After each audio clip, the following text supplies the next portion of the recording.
Assalamualaikum warahmatullahi wabarakatuh. Bismillah, walhamdulillah, wassalatu wassalamu ala rasulillah, wa ala alihi wa sahbihi wa mawalah, la hawla wa la quwwata illa billah amma ba'du.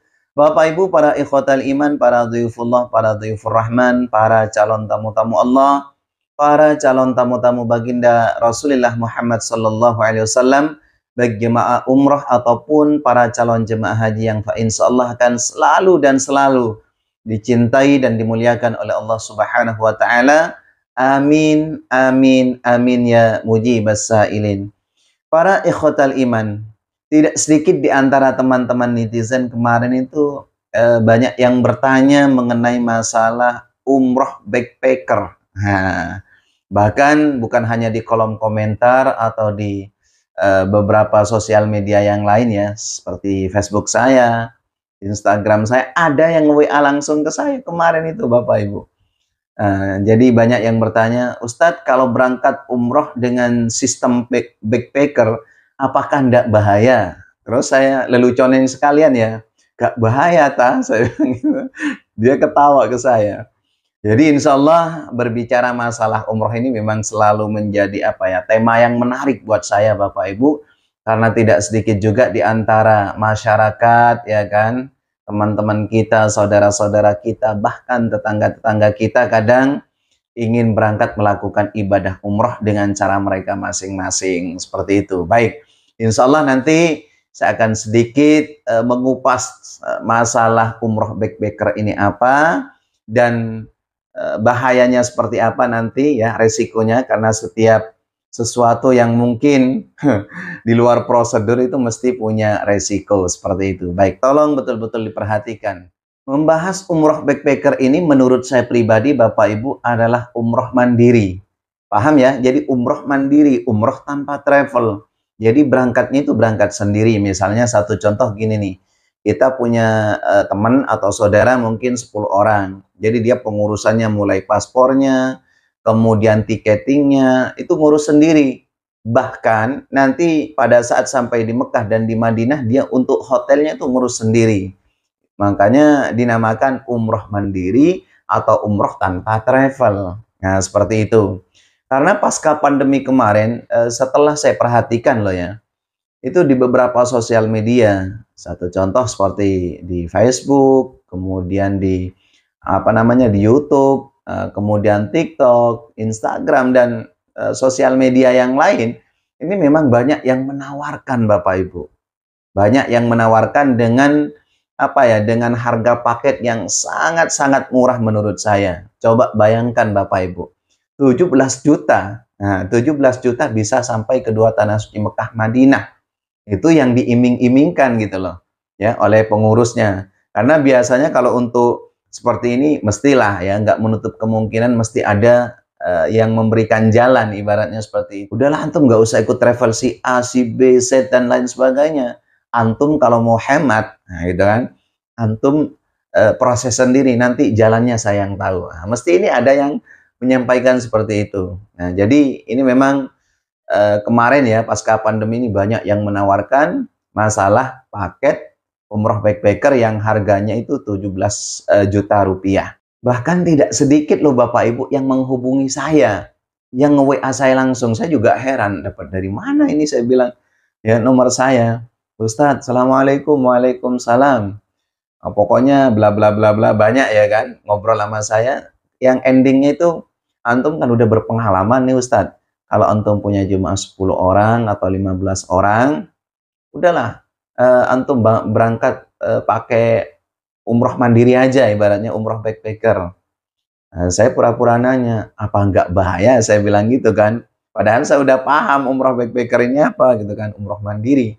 Apa nggak bahaya? Udahlah Ustadz, nggak usah mikirin. Ini saya nanti yang ngehandle mulai dari bandaranya, kemudian dan seterusnya. Ya, sama si Fulan, katakanlah sama si Fulan ini. Nah, kebetulan Bapak Ibu, saya pribadi loh ya, saya kurang berminat dengan umroh backpacker ini. Ya, nanti saya akan jelaskan kenapa alasan saya nggak berminat seperti itu. Karena yang pertama menurut saya umroh backpacker ini kan umroh mandiri, sudah barang tentu nanti akan beresiko. Ya, karena umroh mandiri ini tanpa travel pengalaman yang saya sudah bermukim di sana udah lama, hampir 15 tahun lah, ya, kurang lebih di sana. Ini setahu saya kalau di luar travel seperti orang-orang luar tuh, banyak kan orang yang tidur di, mohon maaf, di pelataran masjid, kemudian toiletnya hanya numpang ke Masjidil Haram, Masjid Nabawi, dia nggak pakai, ibaratnya nggak pakai hotel, itu banyak. Itu sudah saya tahu dari dulu gitu kan. Apa yang dimaksud umroh mandiri ini. Cuman ada istilah sekarang ya umroh backpacker seperti itu. Jadi memang saya kurang berminat di situ. Ngapain nyiksa gitu kan? Nanti harus booking hotel sendiri, ini sendiri, dan seterusnya seperti itu. Bahkan kemarin ini Bapak Ibu, ada kurang lebih 2 minggu dari sekarang itu tetangga saya sendiri itu yang nanya gitu loh. Pak Haji, kalau berangkat umroh backpacker itu apa nggak bahaya gitu kan? Padahal saya udah tahu nih, ya dampaknya apa nanti gitu kan. Apa nggak bahaya? Saya bilang bahaya nggak bahaya. Soalnya gini, saya di Malang itu ada yang menawarkan umroh mandiri itu cuman 16 juta Pak Haji. Itu udah nyampe di sana. Terus saya jelasin panjang lebar gitu kan. Ya, tapi jawaban saya intinya bahaya nggak bahaya. Kenapa saya bilang bahaya nggak bahaya? Karena satu, beresiko seperti yang saya sampaikan tadi. Kedua, memang ada yang sukses gitu loh. Ada yang nyampe di sana berangkat dalam keadaan selamat, pulang dalam keadaan selamat. Sama bawa air zam-zam, oleh-oleh gitu kan. Sama seperti itu. Makanya saya bilang bahaya nggak bahaya gitu loh. Nah, namun yang jadi persoalan menurut saya pribadi loh Bapak Ibu, regulasi di negara kita di Indonesia ini masih mengharuskan kalau mau berangkat umroh kedua tanah suci Mekah Madinah itu harus melalui travel yang ada izinnya, yang punya izin resmi dari Kemenak gitu loh Bapak Ibu. Ini ada payung hukumnya dan ada undang-undangnya. Kalau nggak salah yang pernah saya baca itu ya di pasal 115 Undang-Undang Nomor 8 tahun 2019. Nah, yang isi undang-undangnya itu kalau nggak salah, ini pernah saya baca loh ya. Non PPIU. Nah, PPIU itu kepanjangannya dari penyelenggara perjalanan ibadah umroh. Nah, maksudnya travel lah ya.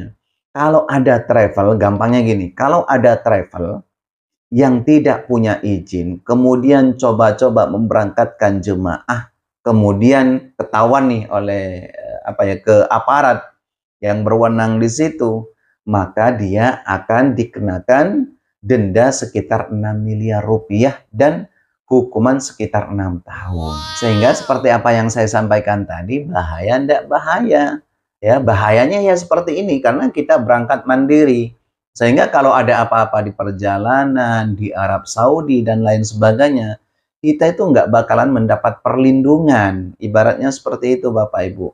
Kalau ikut resmi, ya kan, ikut travel yang ada izinnya itu kan, paling tidak kita sudah punya barcode asuransi ya yang mengcover segala macam hal di sana gitu kan. Misalnya kita ada apa-apa musibah dan lain sebagainya, itu di sana kan ada barcode tuh yang ada di ID card, itu nanti di scan, itu namanya asuransi ya, dari Siskopato.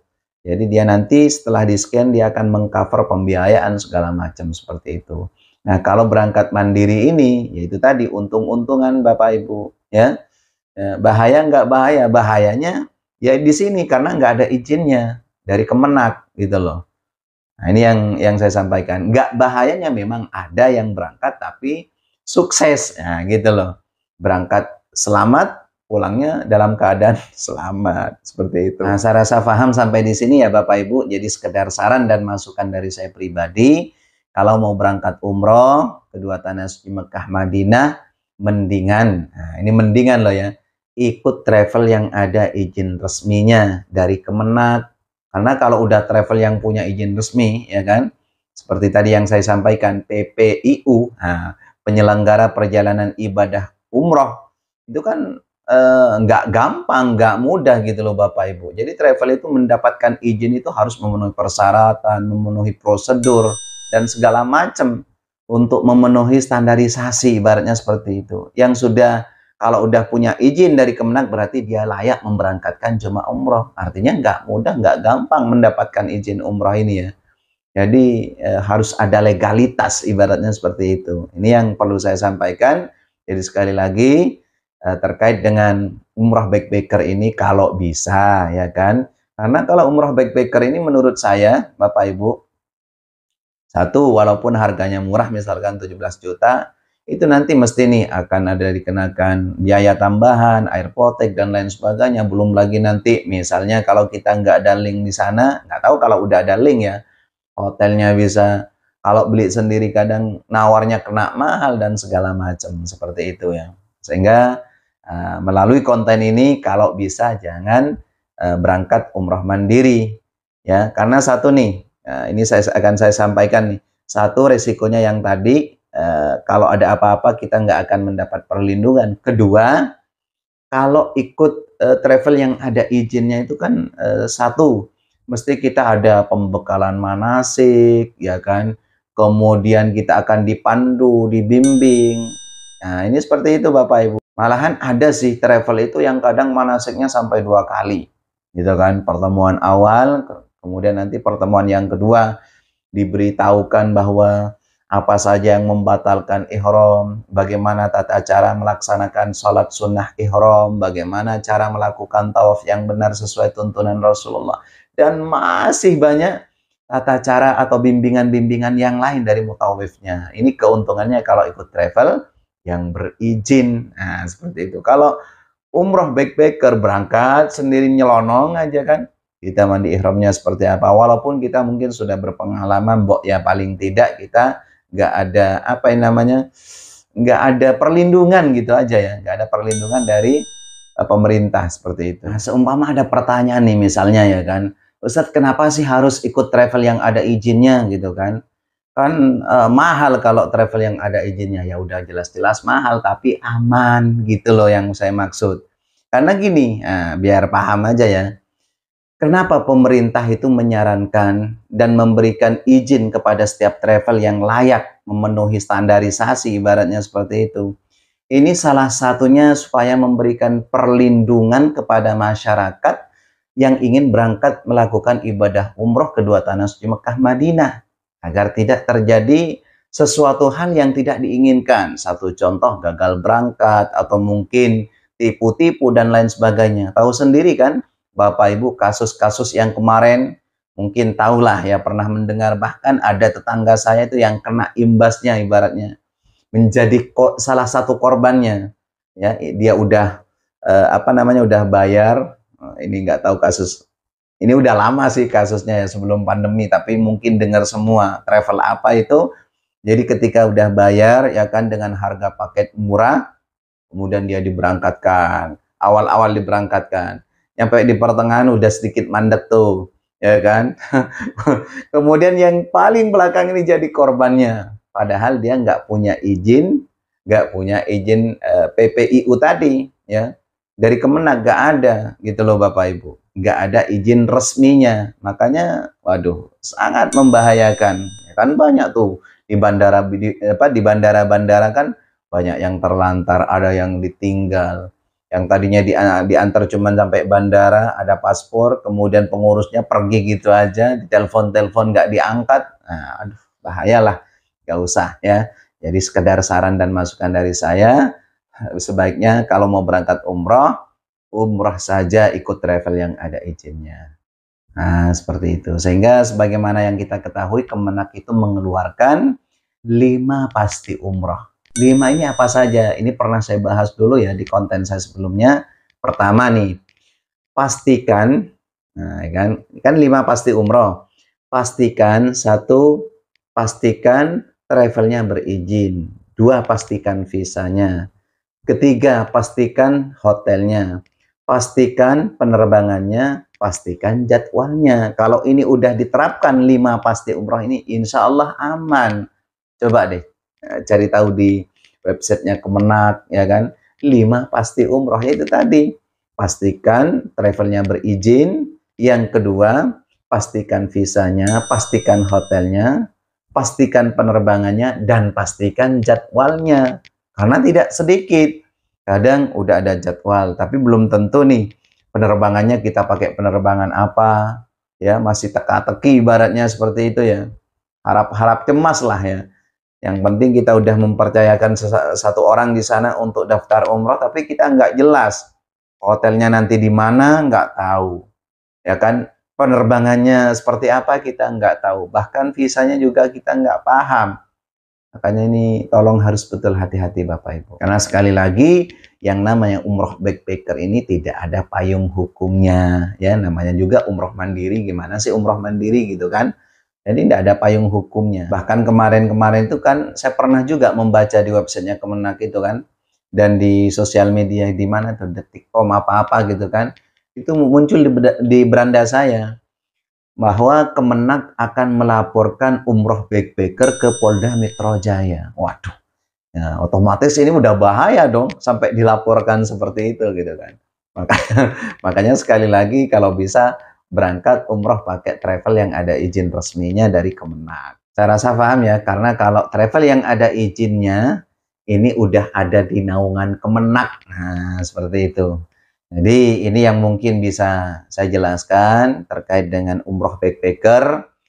Nah, karena tadi pertanyaannya umroh apa yang dimaksud umroh backpacker Ustadz gitu kan. Dan ketika saya berangkat pakai umroh backpacker ini bahaya atau tidak gitu loh. Ya bahaya nggak bahaya. Pokoknya intinya nggak usah lah ya. Kalau bisa umroh melalui travel yang ada izin resminya. Ini saja mungkin yang dapat saya jelaskan. Mudah-mudahan tayangan singkat ini bermanfaat. Terima kasih atas segala perhatian. Mohon maaf atas segala kekurangannya. Ihdinas shiratal mustaqim wal 'afwa minkum. Assalamualaikum warahmatullahi wabarakatuh.